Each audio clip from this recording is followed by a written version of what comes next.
আমাদের জিন্দিগির দুইটা মৌলিক কর্তব্য, একটা হলো আল্লাহর হক আদায় করা, আরেকটা হলো বান্দার হক আদায় করা। উভয়টাই আমাদের জন্য সমানভাবে জরুরি। যদি আখেরাতের মুক্তি পেতে চাই, জাহান্নাম থেকে বাঁচতে চাই, জান্নাতে যেতে চাই, তাহলে উভয়টাই সমানভাবে জরুরি।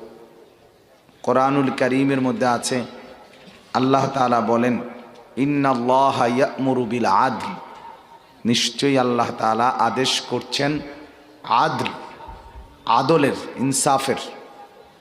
এই শব্দের তাফসিরের মধ্যে আছে আল্লাহর হক, বান্দার হক উভয়টাই সমানভাবে যে আদায় করে তার মধ্যে আদল এর গুণ পাওয়া যায়।